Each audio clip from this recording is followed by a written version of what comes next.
They say we're in a loneliness crisis, that people are more disconnected than ever, that isolation is dangerous, that we need more community, more connection, more people. But here's the part nobody talks about. Some of you didn't drift away from people.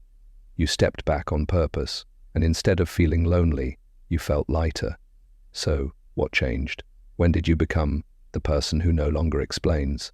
Because you weren't always like this. There was a version of you who tried harder. You over-explained so nobody misunderstood you. You double-texted so nobody felt ignored. You gave second chances, third chances, sometimes 10th chances. You believed connection required sacrifice. And for a long time you were willing to pay that price until one day you got tired. Not angry, not dramatic, just tired. Psychologists describe this as emotional overfunctioning, when one person consistently carries more relational responsibility than others. At first, it feels like kindness. Eventually, it feels like exhaustion, and exhaustion changes perception. You notice who only calls when they need support, who disappears when you need the same. These observations don't turn you cold, they turn you aware. And awareness rarely expands your social world.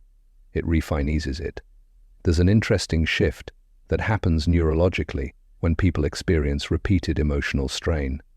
Your brain becomes better at prediction. It starts recognizing subtle patterns, tone changes, inconsistencies, emotional cues. You can almost sense outcomes before they happen. And instead of arguing with that instinct, you listen. That's usually the moment distance begins. Not as punishment, not as revenge, but as regulation. Because for the first time, you're asking a different question. Does this interaction cost more energy than it gives? Now here's where people misunderstand the process. They assume withdrawal equals avoidance. But many times withdrawal is simply space for recalibration. Imagine noise playing constantly in the background for years. When it stops, the silence feels unfamiliar. But then you notice something surprising. You think more clearly. You react less impulsively. You feel less emotionally crowded. That's not disconnection. That's nervous system relief.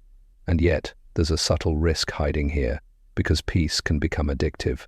When solitude feels safe, it's tempting to keep shrinking your world, to remove anything unpredictable. But humans don't heal in permanent isolation. We heal in environments where connection feels safe enough to exist without effort. So the real transformation isn't learning how to cut people off. It's learning how to choose consciously. There's a difference between boundaries and disappearance. Boundaries say, "I'm here," but not in the old way. Disappearance says no one gets access anymore. One creates space. The other creates distance. And the challenge is learning which one you're practicing. Research on long-term well-being shows something counterintuitive. People don't thrive because of large social networks.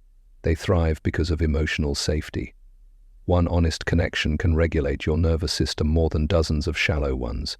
So if your circle became smaller, maybe your standards became clearer. If conversations became fewer, maybe they became more real. And if you find yourself enjoying your own company more than before, that doesn't mean you're losing connection. It might mean you've stopped outsourcing your sense of self. Here's something worth considering. When you stop trying to be understood by everyone, you finally start understanding yourself. That's why this shift often feels peaceful. You're no longer performing emotional roles that never truly belong to you. You're not withdrawing from life. You're stepping out of patterns. Some people will call you distant. Others might say you're rude. But change is exactly what's happening. You're moving from automatic relationships to intentional ones. An intentional connection looks quieter.